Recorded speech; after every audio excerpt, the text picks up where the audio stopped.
Attends, je vais regarder sur son... Il est arrivé le 31 janvier. Donc aujourd'hui, je vais aller chercher un monsieur dont on a reçu le jugement de placement extérieur là, en début de semaine. L'intérêt du placement extérieur, c'est permettre à des personnes de finir leur peine à l'extérieur et d'aller travailler sur toutes les difficultés qu'ils pourraient rencontrer, à savoir chercher un emploi, retrouver un logement, de sortir de détention dans un cadre rassurant et de ne pas se retrouver seul à la sortie. C'est Madame Blondeau d'Espéry 95. Je pars là dans 5 minutes pour venir chercher le monsieur qui sort en placement extérieur. Très bien. Merci beaucoup. Bonne journée. Au revoir. Donc c'est un très jeune homme. C'est un jeune homme qui a 22 ans. Et il a été incarcéré. Il venait juste d'avoir 18 ans. Donc c'est toujours particulier quand même de passer ces débuts de jeune adulte en détention. Pour lui, c'est le grand jour. Pour moi aussi, c'est le grand jour parce que c'est un jeune homme dont je prépare la sortie depuis plusieurs mois. Donc je le connais bien. C'est un monsieur qui était assez isolé, qui n'avait pas de parloir.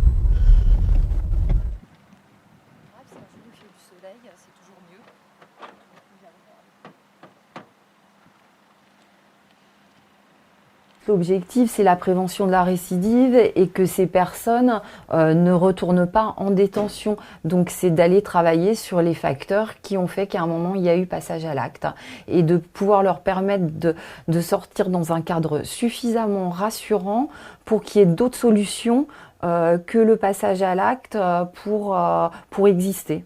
Je pense que c'est une garantie pour éviter la récidive et c'est une mesure qui permet aux gens qui en ont les capacités d'avoir une vraie réflexion sur eux-mêmes, sur les causes de leur passage à l'acte et justement de ne pas se retrouver dans les mêmes situations à risque. Voilà. Ça peut arriver à n'importe qui, un délit. On pense toujours au pire, mais il y a de nombreux délits qui peuvent arriver à n'importe quel d'entre eux. On peut tous être à un moment donné de sa vie auteur d'une infraction.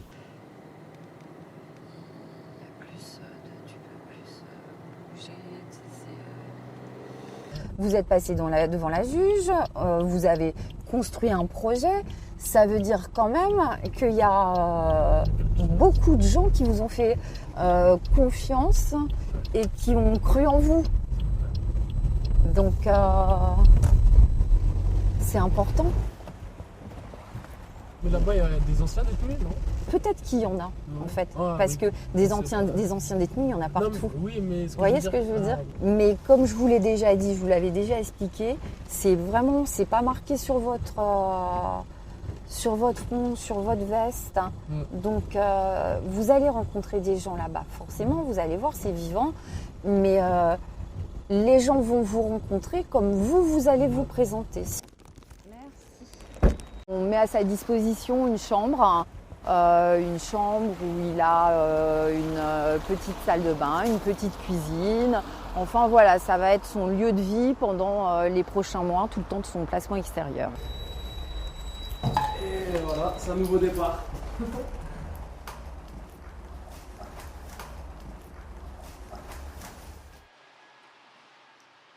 Ouais, c'est un peu bouleversant et étourdissant. On réalise pas encore qu'on a changé de monde. C'est du monde carcéral, ça joue un peu psychologiquement, mais ça va.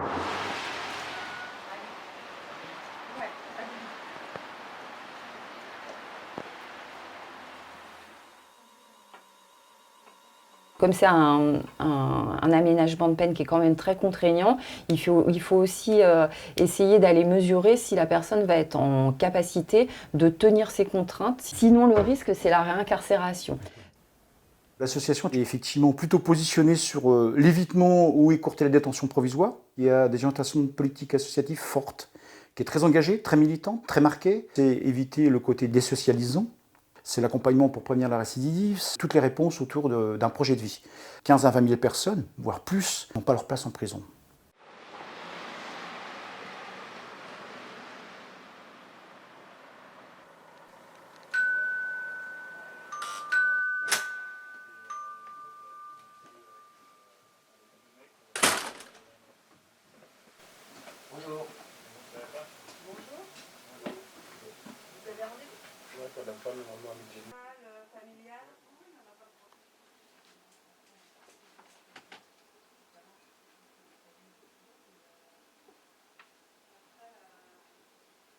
Le rôle principal du pôle socio-judiciaire, c'est d'accompagner des personnes qui sont placées sous main de justice.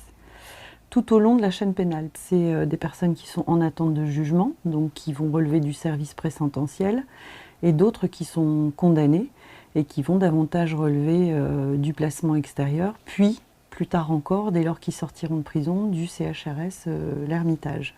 Sont réunis ici et sont déployés un certain nombre d'outils et de compétences spécifiques à ce public pour permettre d'arriver à un résultat de prévention de récidive et aussi de réinsertion. Et il faut pouvoir penser cette logique de parcours pénal d'une personne et aussi de prévention et d'insertion dès lors qu'on va être condamné ou qu'on l'a été. La prison doit rester, tel que la loi française le prévoit, le dernier des recours. Ça suppose donc qu'il faut avoir tenté en amont tout ce qui peut l'être en termes de peine alternative ou d'aménagement. Et puis surtout, ça suppose que dès lors qu'on exécute une peine de prison, on doit l'exécuter dans de bonnes conditions et surtout préparer la sortie. J'ai vu M. Batière qui est venu tout à l'heure.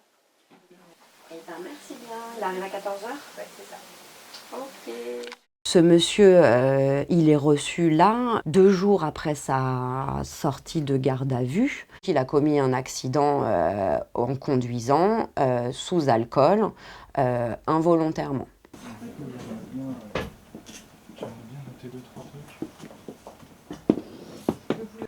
Installez-vous là. Alors, donc moi je vous reçois dans le cadre de votre placement sous contrôle judiciaire. Vous êtes mis en examen pour des blessures involontaires avec incapacité n'excédant pas 3 mois. L'intérêt du contrôle judiciaire socio-éducatif, c'est qu'on va évaluer l'action de monsieur et l'amener du coup à réfléchir sur les actes qu'il a commis. C'est que le contrôle judiciaire, c'est une alternative à la détention provisoire. Ça veut dire que les faits sont suffisamment graves et auraient pu entraîner une mise en détention. En tant que magistrat, moi je trouve que effectivement le contrôle judiciaire c'est une mesure très pertinente qui peut s'envisager sous 2 aspects, je dirais. C'est à la fois une alternative à une détention provisoire, notamment pour des gens qui n'ont jamais été incarcérés, notamment pour des gens qui ont besoin d'une réflexion sur eux-mêmes et sur les faits. C'est quand même extrêmement important de se poser plusieurs fois la question, effectivement, quand il s'agit d'une première incarcération, parce que le choc carcéral est quand même extrêmement violent. Le contrôle judiciaire, c'est une réponse pertinente parce que c'est à la fois une restriction de liberté, mais un accompagnement socio-éducatif repéré comme pertinent. C'est un levier pour réduire la surpopulation carcérale. C'est un coût pour la société qui est nettement moindre que celui de la détention. Et puis c'est une aide dans des problématiques clairement repérées et évaluées qui permettent une insertion professionnelle ou sociale globale. Les faits ont eu lieu le 16 décembre. Est-ce que vous pouvez me dire un petit peu ce qui s'est passé ce jour-là? J'ai pété un peu les plombs et voilà quoi. Ça m'a marqué parce que il y avait un siège bébé un peu dedans, mais il était vide heureusement. J'arrête pas d'y penser. Ça a duré quelques secondes. J'ai accéléré, j'ai fermé les yeux, puis j'ai laissé aller. En fait, ça faisait un moment que je pensais, mais bon, je pensais pas passer aux actes, et puis... Que vous pensiez à quoi? Me foutre un peu en l'air de temps en temps, ça me venait à la tête, mais...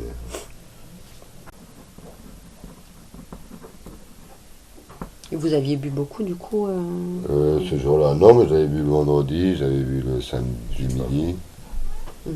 Il était à 0,96.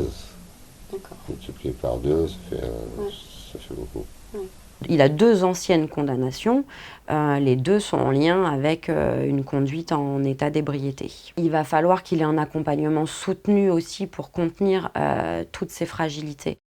Quand on traverse en effet des phases difficiles, des séparations, il peut y avoir des deuils aussi qui peuvent être parfois compliqués à surmonter. Et en effet, voilà, c'est à ce moment-là qu'il faut aussi pouvoir appeler à l'aide. Donc c'est important de pouvoir recevoir cette parole, l'accompagner aussi dans la prise en charge de cette culpabilité. Dans tous les cas, l'incarcération ne permet pas du tout d'entamer une réflexion, ne permet pas non plus d'engager des soins. J'ai commencé les soins hier, c'est pour ça que je suis un peu dans le gaz. D'accord. Par rapport là à votre traitement que vous parliez au début, c'est un traitement pour la diminution de l'alcool? Non, c'est moi j'ai demandé pour arrêter complètement. Du coup, c'est vraiment là les faits, le contrôle judiciaire là qui vous ont... Ça a fait déclic, et ça m'a fait peur pour moi et pour la dame et pour le siège bébé, on va dire. Ce qui est important, c'est que là, vous ayez quand même bien pris conscience de la gravité des faits là qui vous sont reprochés. Et vous avez identifié aussi, les problématiques. D'avoir engagé une réflexion et du coup d'être peut-être dans un autre discours au moment du jugement, dans une responsabilisation notamment des faits. Et ça, c'est un bon point pour lui parce que, en effet, s'il a compris la gravité des faits, etc., la peine peut s'en ressentir aussi, quoi. Parce que vous voyez, finalement, depuis longtemps, depuis 2004 en tout cas, les premiers faits, c'est une répétition. Et pour mettre fin à la répétition, il faut pouvoir identifier qu'est-ce qui fait répétition dans votre parcours de vie comme ça. D'accord, non, mais je vais le faire, c'est sûr. Ok. On s'arrête là pour aujourd'hui. Allez, je vous raccompagne, je fais la copie en même temps. J'ai trouvé assez positif dans le sens où il a déjà pris conscience de pas mal de choses. Donc ça c'est bien, on va pouvoir faire un bon travail avec lui, de l'appuyer là-dedans, qu'il prenne en charge toutes ces problématiques parce qu'il y en a beaucoup. Moi je pense qu'après le jugement, c'est vrai qu'une mise à l'épreuve serait bien pour lui, pour qu'il puisse avoir la continuité de cet accompagnement et qu'il ne soit pas lâché comme ça au moment du jugement, parce que ça pourrait être le cas qu'au jugement, il a une peine et puis c'est terminé, il n'y a plus d'accompagnement. Mais il y a du boulot parce qu'il y a l'armée, il y a l'alcool, séparation avec ses enfants, il a une estime de lui complètement en berne, il y a du boulot. Donc. Il y a un avantage en termes d'insertion sociale et d'insertion professionnelle. Il y a aussi pour la société un coût évident restreint par rapport à une mesure de détention provisoire, puisque aujourd'hui, pour accompagner une personne en contrôle judiciaire, ça coûte 925 € pour 6 mois d'accompagnement, contre une période de détention provisoire qui est à 100 € au jour. Et le contrôle judiciaire, c'est un contrat que l'on passe avec la juridiction. Et ce contrat, la personne que l'on va défendre, elle a tout intérêt à le respecter, parce qu'elle va être jugée par la suite. Et quand elle sera jugée, si elle a respecté ce contrat, la décision qui sera prise par le tribunal sera bien évidemment en adéquation avec le respect de ce contrat. Et ça va permettre, et ça c'est un avantage considérable, ça va permettre d'obtenir ce qu'on appelle un sursis mis à l'épreuve. C'est-à-dire qu'on ne va pas aller en détention quand on va être jugé, mais on va continuer ce suivi parce que la personne aura respecté son contrat. Et ça va éviter effectivement une récidive éventuelle. Ça, ce sont des décisions efficaces et qui sont, là encore, 10 fois, voire 20 fois moins chères qu'un emprisonnement. L'association Esprit 95 exerce la mesure de contrôle judiciaire socio-éducatif depuis son origine, depuis la création de la mesure. La prise de conscience de l'association, c'était de se dire il est important que le contrôleur judiciaire s'ouvre un peu à d'autres missions. C'est aussi pour ça qu'on a plutôt des caractéristiques de travailleur social, qui aussi s'engage sur l'accompagnement éducatif, socio-éducatif, de manière à pouvoir apporter une première réponse pour les personnes qui sont dans des difficultés sociales importantes.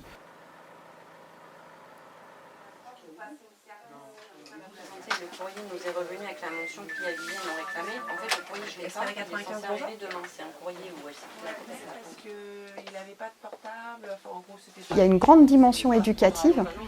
Ça, c'est vraiment un point essentiel. Tout ça se fait dans un cadre contenant et bienveillant qui sécurise aussi. Une personne ne se définit pas seulement par son passage à l'acte. Ça s'inscrit dans tout un parcours. Et une fois qu'on connaît ce parcours, on a des leviers pour soutenir et encourager. Et la personne, une fois qu'elle a conscience de ça, elle est capable de mobiliser ses compétences, ses qualités pour aller vers autre chose. On ne peut pas faire à la place ni sans la personne. Mais c'est l'accompagnement qui change tout. Le mécanisme qui consiste à passer en maison d'arrêt comme un passage obligé est quelque chose que l'on combat depuis très longtemps. On a toujours condamné la détention, donc voilà, on analyse moins les situations. Plutôt que la détention, il faut penser contrat social. La sanction ne passe pas forcément par l'incarcération et que c'est un bienfait pour la société, c'est même, je trouve, une responsabilité. C'est une responsabilité qui devrait être portée, assumée et acceptée par l'ensemble de la société. C'est ça qui est compliqué, c'est que pour l'instant, ce qui rassure, c'est la détention. On a vraiment l'impression que c'est ça. Or, c'est tellement faux. Quand on connaît les risques de récidive pour une personne qui sort sans accompagnement. C'est juste reculer un peu le moment. Elle est prostituée, mais elle a... Bah c'est ça, je sais pas trop. Non mais à creuser, hein, c'est intéressant. T'en as qui sont attirés par des prostituées. Non mais quand t'as une machine... Allez-y. Donc on se voit aujourd'hui pour le premier rendez-vous de votre mise à l'épreuve. Comment ça s'est passé déjà le jugement? Ça va, dans l'ensemble. On rentre donc dans une autre phase du suivi puisque monsieur est passé au tribunal correctionnel. Il a été jugé responsable donc des faits qui lui étaient reprochés et condamné à une peine de 4 mois de sursis avec une mise à l'épreuve de 2 ans. La mise à l'épreuve, c'est un petit peu le même principe que le contrôle judiciaire. Vous avez des obligations à respecter. Si en gros, vous ne respectez pas la mise à l'épreuve, le juge il peut décider de la révocation des 4 mois de sursis. Là, vous avez le statut de condamné, donc avec une peine à purger. La mise à l'épreuve, c'est votre peine à purger. Dans vos obligations de la mise à l'épreuve, il y a uniquement donc celle de réparer les dommages causés par l'infraction et puis l'obligation de soins alcool. Donc la même que pendant le contrôle judiciaire. Donc mon but, c'est vraiment de l'accompagner au plus près pour qu'il puisse retrouver un emploi, se restabiliser socialement finalement aussi. C'est un petit peu une chance, la mise à l'épreuve, parce que ça lui offre un accompagnement socio-judiciaire. C'est une mesure un peu particulière parce qu'elle est contraignante et en même temps, elle permet quand même aux personnes de se réinsérer. Si vous enfermez quelqu'un seul dans une maison d'arrêt, c'est pas le lieu propice à la réflexion, c'est pas le lieu propice finalement d'une part à l'insertion et d'autre part à s'amender, à réparer son acte. Il est sur le fil du rasoir, mais il est dans une bonne dynamique. C'est ça qui est important. Donc je ne suis pas inquiète pour lui, mais il va falloir veiller à ce que sa situation financière notamment ne soit pas en train de vaciller, parce qu'après ça va vite à perdre le logement et puis alors là, la descente aux enfers. Quand les mises à l'épreuve sont bien décidées, c'est que ça a un intérêt pour la personne de venir au-delà de l'obligation de cette mise à l'épreuve. Ils y trouvent réellement du sens. Le fait que la personne puisse se mobiliser sur son insertion socio-professionnelle limite de toute façon le risque de récidive.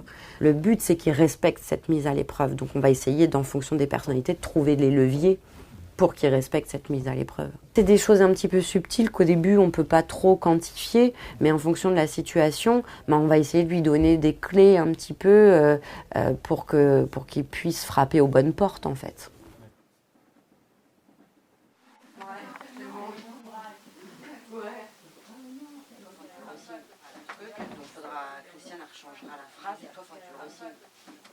Mais là, je pense que c'est les fameux. C'est fameux si t'as été convaincante.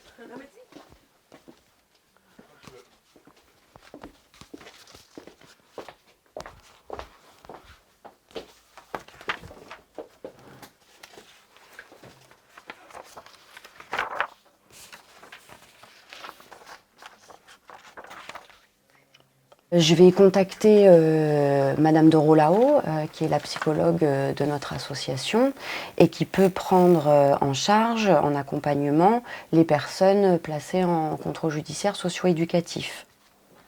Aline? Oui, c'est Vanessa. Dis-moi, je t'appelle parce que je vais t'orienter une personne que je viens de recevoir en premier rendez-vous. Monsieur a une obligation de soins spécifiée alcool, mais au vu de sa problématique qu'il m'a présentée au cours du premier rendez-vous, je pense qu'une orientation auprès de la psychologue pourrait être pas mal, en plus d'un suivi pour l'alcool.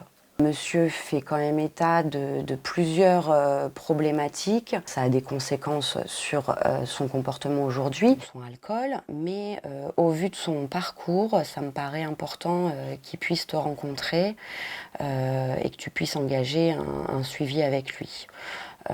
Donc je vais te faire la fiche d'orientation, il devrait te contacter et si tu peux lui proposer une date assez rapidement, et il faut qu'il puisse engager un travail thérapeutique finalement par rapport à toutes ces fragilités. En tout cas, ça fait plusieurs éléments qu'il faut qu'il puisse comprendre pour parvenir à en tirer quelque chose pour lui, de compréhension de son parcours.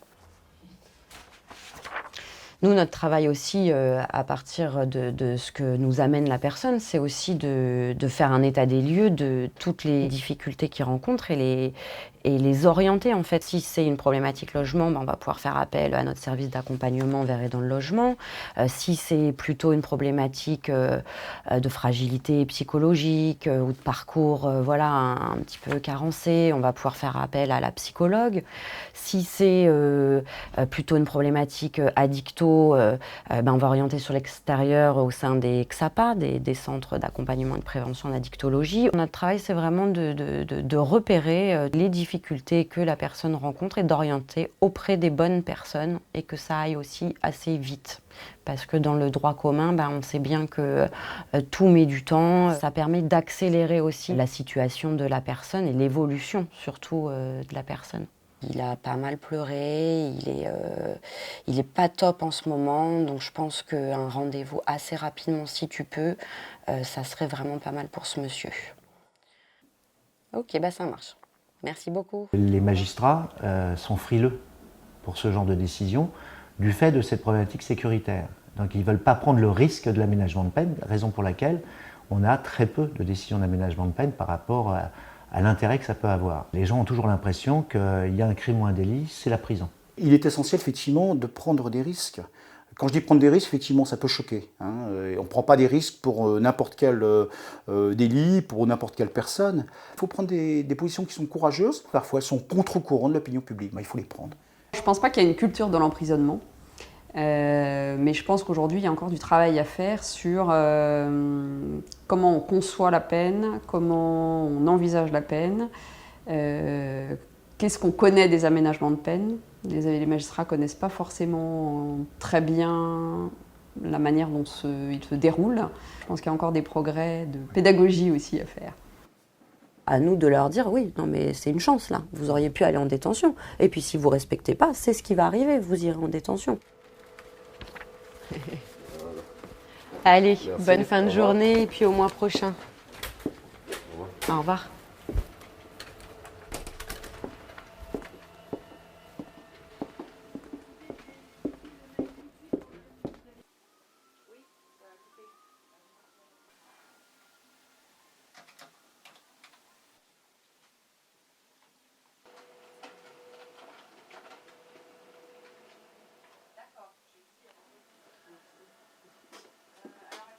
Il y a une logique, hein. C'est cohérent. Ouais, non, il y a une logique.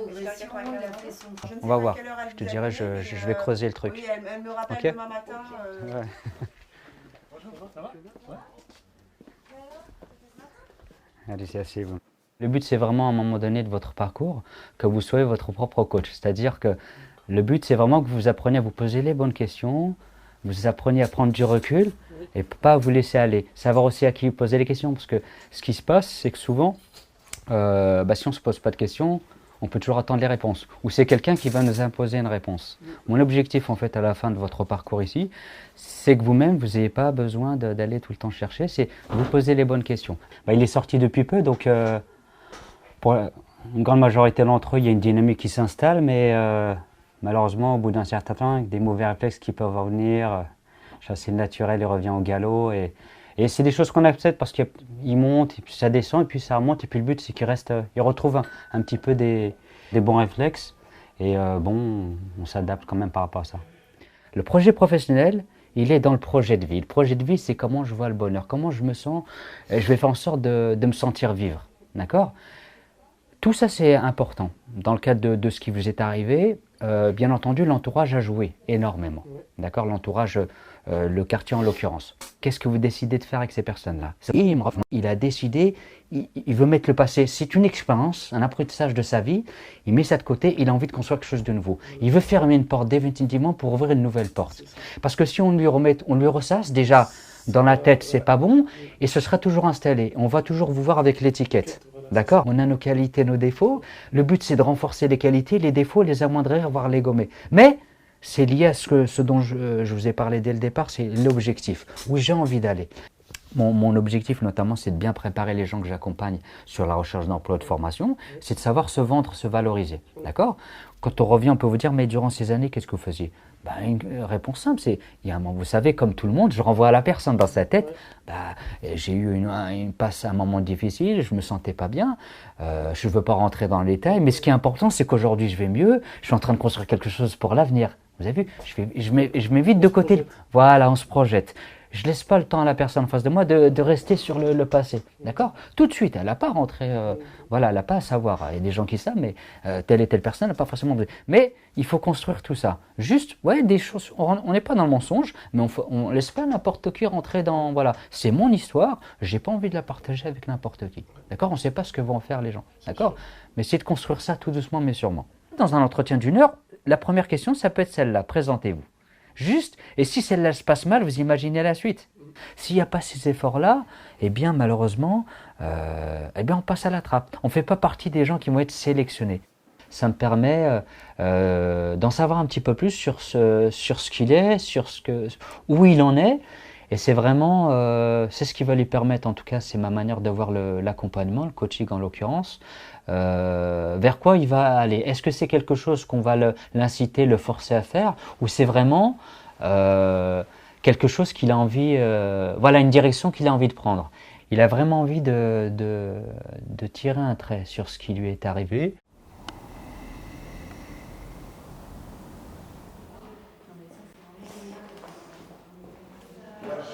L'intérêt de ces espaces, c'est que nous sommes sur une démarche d'insertion, d'inclusion sociale, et que cette insertion peut se faire via différentes formes, et que le support culturel peut vraiment représenter un support intéressant.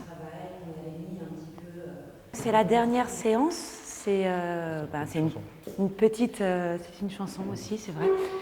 Malgré tout, on va quand même en profiter. On va essayer de créer des petites scènes qui vont être bien, bien ciblées, et qu'on puisse, grâce à ces scènes-là, engager des débats juste derrière pour pouvoir, comme disait Marie, trouver au moins des pistes pour des solutions éventuelles sur les thématiques traitées. Qu'on puisse réfléchir, débattre ensemble, c'est important. C'est ça, l'échange, finalement. On est un petit peu justement sur l'histoire du jugement, même si ce n'est pas forcément affiché sur le front, c'est le jugement de la personne. On vous donne ça dans un contexte, il est instituteur, je sors de prison, je viens récupérer mon enfant et on voit comment il réagit. La plupart sortent de détention et sont dessaisis de ce qu'ils sont, ils n'ont plus vraiment vocation à être eux-mêmes, mais à se plier à un fonctionnement. Donc là, ils reprennent la main sur ce qu'ils sont. Alors, vous étiez donc c'était pas les vacances, c'était... Non, c'était pas les vacances. Ah d'accord, c'est parce qu'on a demandé, c'était vos beaux-parents qui... Mes parents. Qui s'occupaient du petit Byron. Alors, vous étiez donc, c'était des vacances? Non, j'étais en prison, monsieur, j'étais en prison. Vous étiez en prison, d'accord, voilà. Très bien. Si vous tenez absolument à le savoir, en fait. On le sait. Je peux récupérer mon fils? Donc moi j'ai rien, j'ai pas de trace écrite comme quoi vous pouvez récupérer l'enfant à la sortie de l'école. Donc pour me couvrir et couvrir l'école, je peux pas vous laisser le petit. Pardon? J'ai pas perdu la garde de mon enfant. Non, donc, en fait, je ne sais pas madame, je ne suis pas au courant de vos histoires. Pardon? Écoutez monsieur, j'aurais pu... Ça fait 3 mois que vous n'êtes pas là, d'accord? Donc moi je peux pas vous laisser le gamin comme ça en sortie d'école. Bon écoutez, ça suffit, j'ai récupéré... Non mais attendez, vous me prenez pour qui madame, là? vous êtes dans une école, d'accord? Bah oui, justement, je vais... la police? Bon écoutez, laissez-moi récupérer. Vous la connaissez bien la police apparemment. Vous le prenez sur ce ton. Écoutez monsieur, vous ne prendrez pas votre enfant ce soir madame, d'accord? Alors vous partez, vous allez appeler vos parents, ils viendront récupérer le petit, pour l'instant il reste avec nous. Merci beaucoup. Il faut malgré tout que la personne puisse s'identifier en fait dans la scène, mais il faut que ce soit un tout petit peu grossi pour dire c'est pas possible, on peut pas faire ça. Et à partir de là, effectivement, le débat peut s'enclencher. On est sur le jugement. Son personnage à lui, du moment qu'il apprend effectivement que j'ai fait de la prison, ça switch.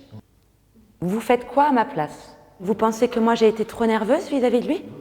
Ce qu'on aime faire aussi, c'est inverser les choses, c'est pouvoir les mettre dans d'autres situations, dans d'autres profils, pour essayer de leur amener une autre réflexion. On ne peut pas rester posé sur des acquis, il faut qu'on se remette systématiquement en question. Est-ce que vous voulez prendre ma place? Mais du coup, ce serait bien en fait que... Tu dis comme la fois dernière, tu vas, mais tu dis ce que toi tu as envie de dire, comment toi tu le penses.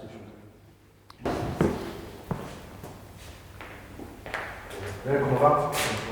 Ouais, ça va. Quoi de neuf?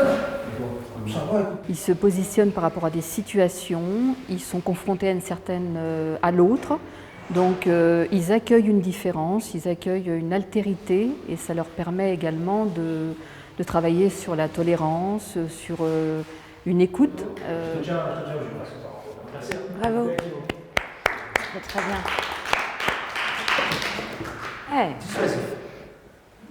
Et ce que moi j'ai aimé dans la démarche aussi de ce que vous venez de faire, c'est que, comme vous l'avez suggéré, vous avez proposé aussi d'aller avec lui, de l'accompagner et de lui rappeler un petit peu qui il est, mais sans pour autant enfoncer en fait.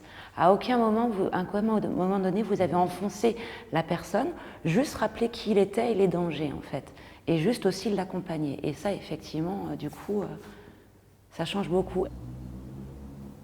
C'est bien déjà de pouvoir faire justement le tri, entre guillemets, quoi, et être conscient en tout cas de ça. On n'est pas là pour donner des cours de théâtre, par exemple. On n'est pas du tout là pour ça. C'est pas notre but, quoi. Le but, c'est pas d'en faire des comédiens, ces gens-là. C'est juste de libérer la parole, finalement. Et ça nous amène énormément de choses. Humainement, c'est fantastique.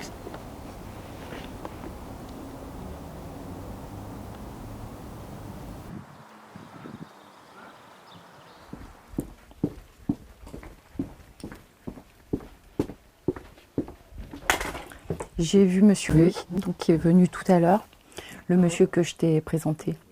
Ouais. Il a 27 ans, Quand même. donc il a 2 condamnations. Une première condamnation de 3 ans pour agression sexuelle et une deuxième condamnation de 2 ans et demi pour attouchement sexuel. Et il a agressé sexuellement 3 enfants de 8 à 16 ans. C'est celle-là dont j'ai connaissance, moi. Ouais, et la deuxième en récidive pendant son contrôle judiciaire. En fait, il n'a pas été incarcéré, il a été placé en contrôle judiciaire avec signature au commissariat plus obligation de soins et il a récidivé. Ces échanges-là me permettent de voir comment la relation éducative commence à s'engager. Là, on voit qu'elle s'engage, elle ne va pas de soi. Ça n'a pas été, l'alliance n'est pas faite d'elle-même. La collègue indique qu'il n'y a pas forcément d'empathie immédiate. Donc tout ça, c'est des éléments aussi qu'il est intéressant d'avoir dans la manière dont les choses vont s'organiser au sein du service, au sein de l'équipe et comment l'accompagnement va pouvoir se faire dans les meilleures conditions possibles pour les uns et les autres. Sur la personnalité, il a une personnalité un peu particulière. Je l'ai trouvé suradapté, hyper adapté. Tu sous-entends pas authentique du coup? Je sais pas. Je sais pas. Okay. Qui vient d'un milieu social assez aisé, il parle très bien, il s'exprime bien, il est très posé, très réfléchi. Il t'amène un peu, moi je trouve, ce que tu as envie d'entendre, quoi. Il a tout un parcours, lui, où il se dit victime aussi. Oui. Dans son parcours, parce qu'il a l'air d'avoir engagé une réflexion, Ouais. il a réussi à faire des liens avec son histoire de vie, il trouve des éléments de réponse. Un peu. Je le sens un peu manipulateur quand même aussi. Parce que c'est vrai que quand on sort d'entretien, les collègues découvrent quand même des nouvelles personnalités, de nouveaux parcours de vie. Et souvent, il y a besoin de cet espace derrière les entretiens, on le sent bien. Et on est sur des faits où il va falloir réfléchir à une prise en charge adaptée, particulièrement adaptée. Et on a la chance d'avoir au sein de l'association des hébergements diffus, donc c'est vrai que ça permet d'adapter et d'individualiser l'accueil en fonction des profils, des personnalités et des passages à l'acte. Donc voilà, la suite au prochain épisode. Ouais. Non mais c'est vrai que c'est un gros dossier là.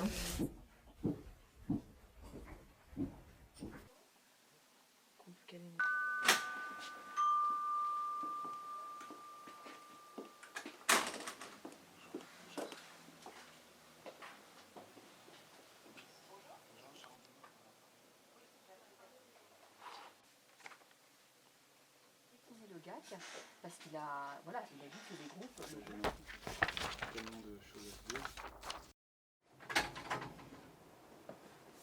Ce monsieur, il est placé sous contrôle judiciaire depuis là bientôt 2 ans et demi. C'est le temps de l'instruction qui est toujours en cours. Les faits qui lui sont reprochés, pas qu'ils peuvent forcément arriver à tout le monde, mais le profil de la personne, c'est quand même un profil inséré dans la société, etc. Dans ce qui m'est arrivé, si la justice est humaine, j'ai rien à craindre, on se comprend. Ils comprendront, c'est ça que je veux dire. Ici, ils ont compris. Et je trouve qu'ici, quand j'étais complètement perdue, ils ont su m'aider à refaire surface. Vanessa, qui m'a surtout beaucoup écoutée, qui m'a mis face à la réalité des choses. Les mots, c'était il va falloir qu'on voie ensemble si vous êtes dangereux pour la société ou pas. C'est des mots très durs à entendre. Soit il va être jugé aux assises, si la qualification reste en tant que viol, soit il va être jugé au tribunal correctionnel. S'il est jugé aux assises, il risque 20 ans de réclusion criminelle. S'il est jugé au tribunal correctionnel, ça veut dire que c'est requalifié en agression sexuelle, et là il risque 7 ans. Donc c'est quand même pas la même chose. Du coup, la projection n'est pas la même, et quand on peut pas se projeter, ça c'est très compliqué à vivre. Donc les personnes qui n'ont jamais eu affaire à la justice, ce qu'il y a à gérer aussi, c'est tout ce qui l'angoisse. Sur la manière de gérer ce genre de conflit, pour ce premier rendez-vous, mais comme il est retourné au domicile, j'ai un peu creusé pour voir comment... Mais moi maintenant c'est le 17, Je pense que ça aurait été bien de faire ça dès le début. Je pense que c'est quand même un sanguin. Voilà encore le genre de truc qui peut arriver à tout le monde. Je pense. Après il y a un tempérament derrière quand même. Tac. Ok. Là on est bon.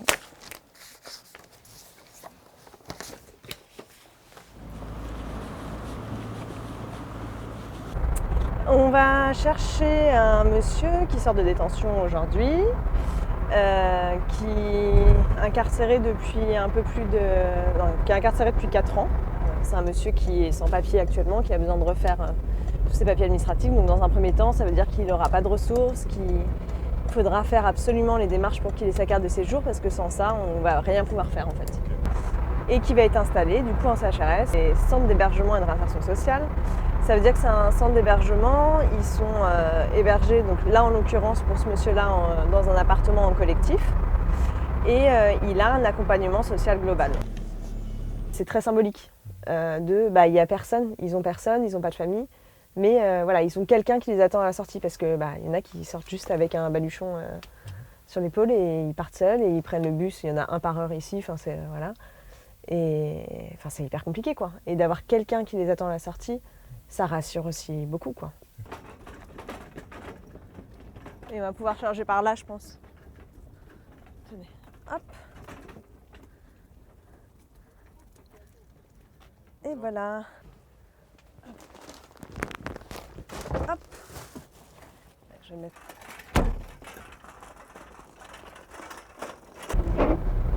Vous savez un peu ce que vous allez faire ce week-end?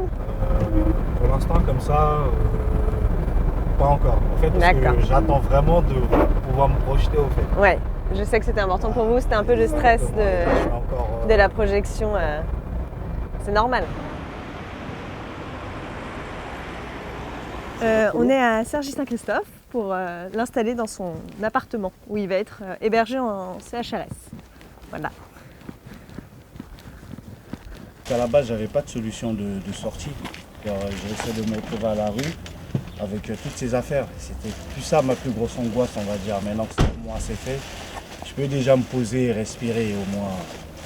Parce que je risquais vraiment de retourner vraiment à la rue au fait, sans ce logement. J'avais vraiment pas de solution pour la sortie.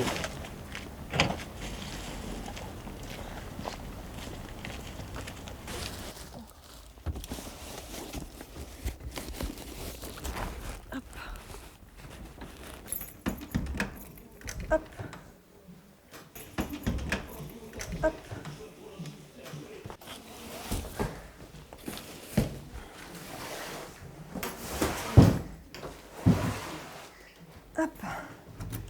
Donc du coup, alors, là, bon, vous avez les chambres de l'autre résident, hein, du coup, une là et une ici, d'accord. Les toilettes, la cuisine. Ok. Donc voilà, à vous de voir comment vous partagez, le frigo, etc. Ok. Et après, les pièces communes, il y a le salon ici. Bah déjà prendre le temps, me poser, puis aller faire un tour déjà, sentir que je ne suis plus enfermé en fait. Déjà rien que ça, je pense que ça va me faire du bien. Même ce matin déjà psychologiquement, j'étais bloqué, j'étais devant à attendre que quelqu'un passe, alors que je pouvais très bien aller prendre un briquet. J'ai mis du temps à comprendre que je pouvais aller au briquet.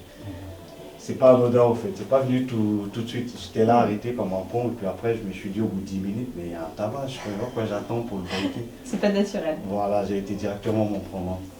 C'est ce genre de petits trucs, il va falloir du temps, je pense, où je ne m'en rends pas compte. Mais rien que déjà le fait de ne pas entendre les jeux de clés, rien que les jeux de clés, déjà c'est stressant. Donc vos clés qui vous permettent enfin d'ouvrir celle ça marche. Merci. Je vous laisse signer juste ici, comme quoi on vous laisse tranquille, vous installer. Ça marche, je vous dis à lundi, c'est lundi. Passez un bon week-end, installez-vous bien. Ok, merci. Et posez-vous tranquille. D'accord. Ok. Merci pour tout. Allez, je vous en prie. Au revoir. Maintenant, il va apprendre à se connaître tranquillement sans nous. C'est une étape différente. Mais oui, non, ça s'est bien passé. Tout a été. Ouais, il va se poser tranquillement. On voit qu'il a besoin de prendre un peu ses repères là. De capter qu'il est dehors. Il va falloir un peu de temps. Mais c'est bien, enfin, que ça tombe un vendredi, des fois c'est difficile parce que justement c'est le week-end derrière. S'il a besoin de quelque chose, on n'est pas là directement. Et en même temps, voilà, ça le laisse souffler et direct être dans justement un état d'esprit week-end. Voilà. Ça va le faire. Il n'y a pas de raison. Voilà. Après, il va y avoir aussi la deuxième partie des illusions qui est toujours un peu compliquée à recevoir et on sait que forcément elle passe par là parce que c'est pas simple. Par rapport aux réalités de dehors, par rapport à ce qu'on attend, par rapport à ce qu'on a envie, ce qu'on imagine et qui n'est jamais exactement comme on l'imagine. Donc voilà, il va falloir faire face aux administrations, faire face à l'attente, faire face au vide, surtout sur un monsieur avec des problématiques de papier. L'attente, elle peut être très longue. Et puis lundi, on fera le point sur, bon ok, maintenant, enfin, savoir comment s'est passé le week-end, s'il a réussi à bien se poser, etc. Et puis après, surtout, ça va être qu'est-ce qu'on va faire. On va reprendre ses papiers, voir les priorités, ce qu'il y a à faire en premier, les premières démarches. Bon, ça va depuis la dernière fois du coup ? Vous avez une petite mine. Et j'ai l'impression de tourner en rond depuis que je suis sorti. Pour l'instant, il n'a pas de papier. On va être bloqué pour tout, quoi. J'ai fait que lui dire voilà, à quel point je trouvais ça positif, pour lui rappeler que là, ouais, il y a plein de possibles. Parce que là, il est concentré sur tout l'aspect négatif de sa situation. Et le but, c'est de ramener du positif et montrer que après, ça, voilà. Ça faut vous dire que là, il y a plein de choses qui vont évoluer. Il y a plein de possibles.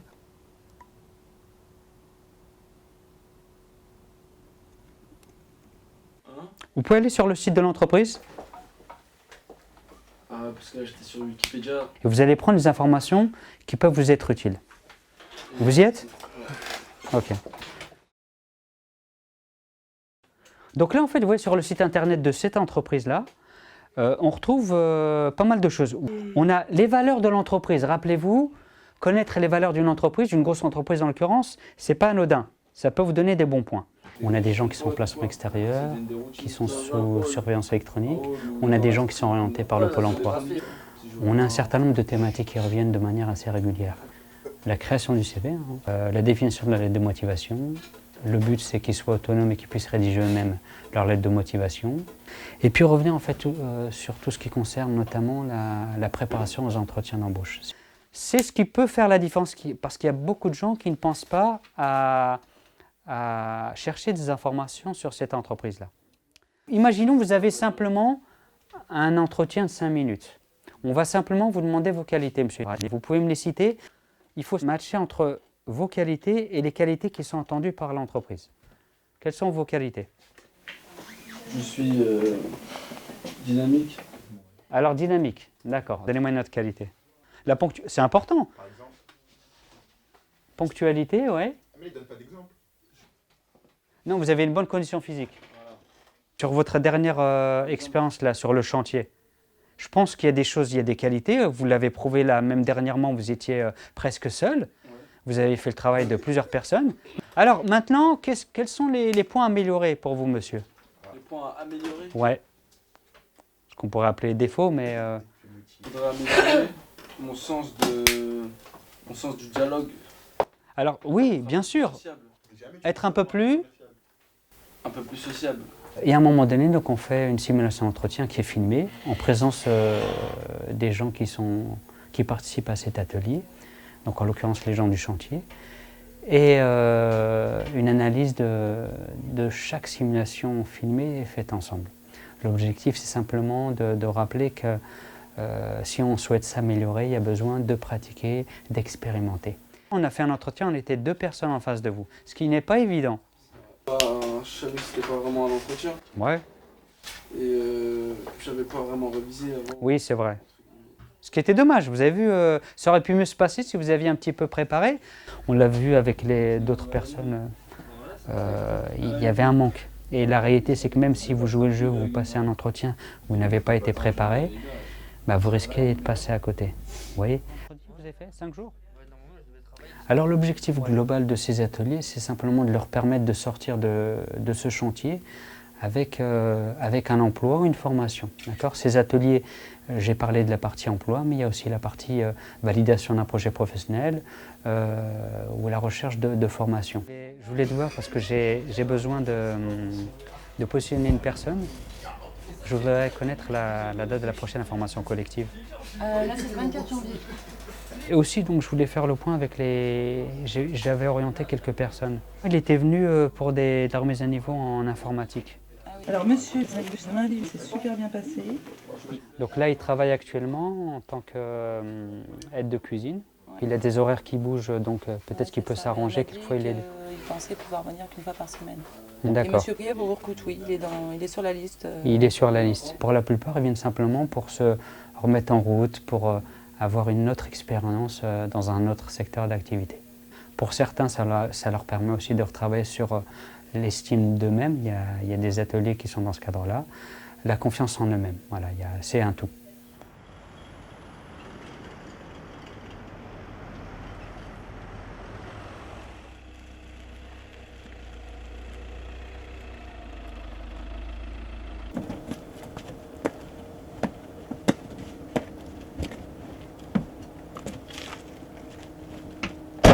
Bien, monsieur, on y va.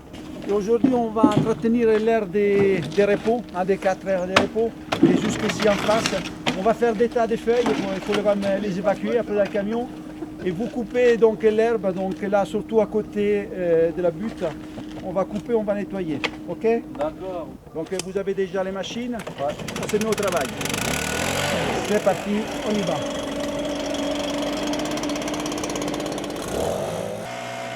Aujourd'hui, nous sommes en train donc, de ramasser les feuilles sur un aire de repos de la mairie. On passe aussi la débroussailleuse pour couper les herbes, pour garder l'aire de repos propre.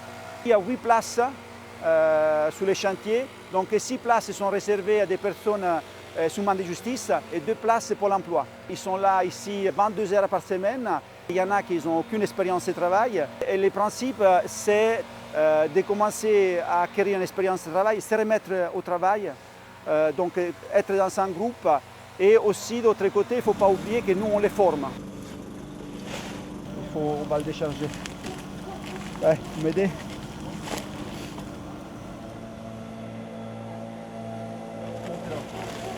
On y va?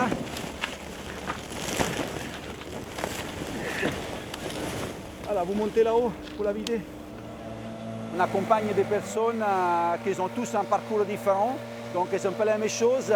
Nous, quand il y a un salarié qui démarre, on travaille surtout donc, déjà avec les horaires.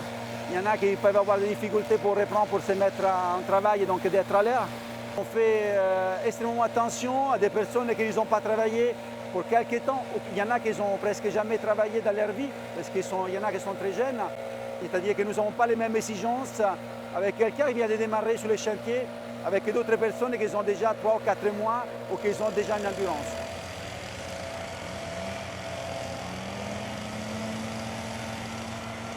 Le physique, il faut se réveiller, il faut être à l'heure.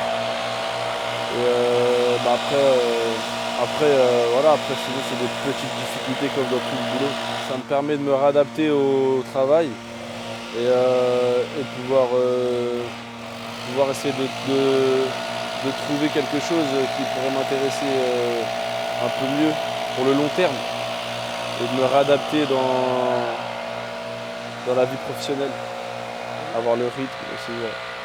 Et c'est bénéfique de travailler quoi qu'il arrive.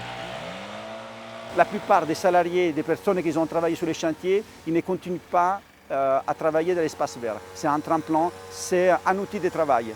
Il y en a beaucoup sur ces chantiers qui arrivent à sortir avec un emploi, un CDD ou un CDI, mais vers d'autres métiers aussi.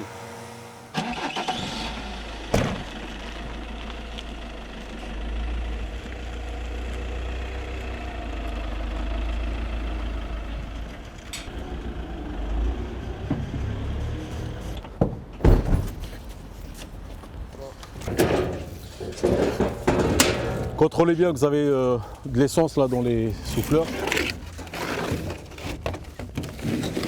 Là on est dans l'école des Lilandes, donc c'est une des 5 écoles qu'on fait.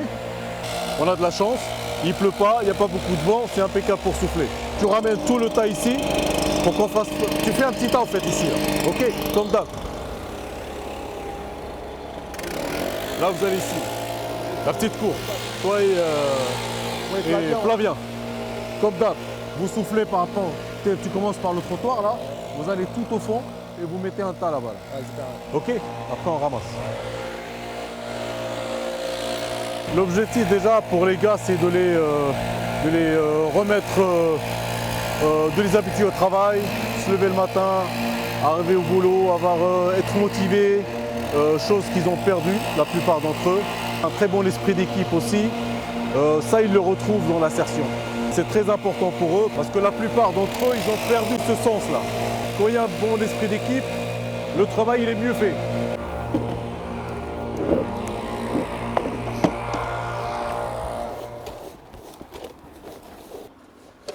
Ça nous apporte le minimum, quoi, de quoi se réinsérer, de quoi ne pas faire penser à faire des bêtises et à replonger, quoi. Ouais, notre but c'est de trouver un métier à plein temps je dirais, et il y a aussi des entretiens individuels, des entretiens collectifs qui aident beaucoup à la réinsertion. Ouais, c'est vrai que ça sert beaucoup ça aussi.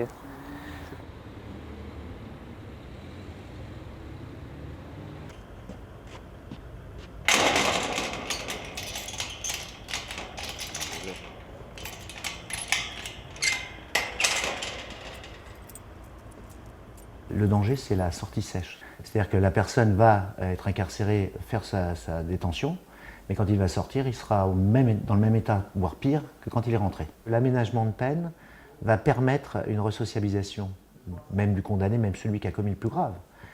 Et le pire, c'est que ça coûte moins cher à la collectivité. C'est ça qui est fou. C'est qu'on a l'impression que la prison, c'est C'est la solution idoine, mais elle coûte très cher à l'État. Donc elle coûte très cher dans le cadre de nos impôts. Et elle est moins efficace. Et ça, il faut l'expliquer. L'idée de l'association, c'est d'aller chercher tout citoyen, l'intéresser à notre problématique, s'assurer qu'à un moment donné, on va partager, on va aider à comprendre pour développer une société de l'engagement.